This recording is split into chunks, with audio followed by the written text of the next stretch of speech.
السلام عليكم ورحمة الله وبركاته. ممكن تبقى انت اصلا شغال على افتر افكت من زمان، فتبقى عارف اصلا الاضافة بتاعت الانيميشن كومبوزر او سمعت عنها او استخدمتها كتير. لكن النهارده انا مش جاي احكي لك بس عن الاضافة دي. الاضافة دي طبعا اللي ما يعرفهاش اضافة رهيبة بتساعدك جدا في انك تحسن شغلك. ممكن تضيف منها تأثيرات على الكتابة، تأثيرات انتقالات ترانزيشن، ممكن تضيف الحاجات مثلا على العناصر بتاعتك او الاليمنت تطلع فجأة كده. هو اصلا في اليمنت جاهزة، هو في الحاجات اللي بتبقى من تحت اللي بتكتب اسماء الاشخاص عليها، مذيعين او اشخاص ظهرت في الفيديو بتاعك. زي ما انت شايف مليان مليان حاجات كتير جدا تستخدمها. في حاجات طبعا منها مدفوعة وفي حاجات اصلا بتبقى جاية معاه فري. الموضوع سهل جدا، مجرد بس بتسحب وتنزل. هتنزله ازاي؟ هسيب لك اللينك تحت، هتدوس على كلمة داونلود، مش مهم تكتب ايميلك هتلاقيه نزل. انا هكنسل عشان هو عندي اصلا. الموضوع بيكون سهل خالص، يعني زي ما انت شايف بتدور على الافكت اللي انت عايزه او الاليمنت اللي انت عايزه. مجرد بس بتسحبه وبتحطه في المربع الابيض اللي على اليمين. اول ما هتنزل ال البرنامج هتدوس نيكست. بعدين هتعمل انستول. كده بيقول لك ان انت فاتح الافتر افكت فاطفيه. تمام، طفيته وبعدين رجعت تاني، عملت نيكست اهو كده تمام اتسطب معانا. هنفتح البرنامج ومن قائمة ويندو هنجيب الانيميشن كومبوزر، هيطلع قدامكم بالشكل ده.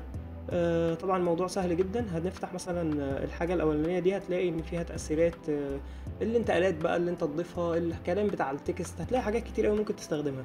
لكن المهم عندي دلوقتي الصوت اللي هو الساوند افكت. بتبقى دي مثلا انتقالات الصوت في الاخر اهو.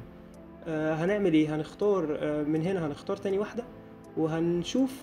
لحظة، دي اصلا الفولدرات اللي عندي. تمام، هسيب لكم منها فولدر فيه اصوات كتير جدا بنستخدمها في الموشن جرافيك، لو ان شاء الله يعني هتكون مفيدة ليكم. زي ما انتوا شايفين مجرد ما بتجيب بس الصوت بيبتدي ان هو يشتغل، تسمعه وبعدين تضيفه. على سبيل المثال مثلا لو انا عايز اضيف الدايرة اللي هي اللي مكتوب فيها معمل النيل دي.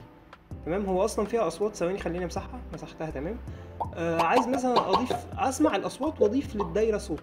تمام، الصوت ده مثلا كويس، فكده لما بتطلع بتعمل صوت اللي هو البوب. بعدين في حاجه كده زي ايه، دايره تانية بتتكون جوه ودايره بتطلع، فهخليها صوت واحد اللي هو الصوت اللي بيعمل الشو ده. تمام، بعدين في زي قطره دم، فهشوف صوت ميه او قطره. تمام كده، الصوت ده انا شايف انه مناسب، ده مناسب اكتر. تمام، بس نرجع هشغل، هيبقى بالشكل ده. ببساطه شديده انت بتشيل وتحطه وهو بينزل على الجزئيه اللي انت واقف عندها زي ما انت شايف. الفيديو بقى كله هتمشي عليه كالتالي.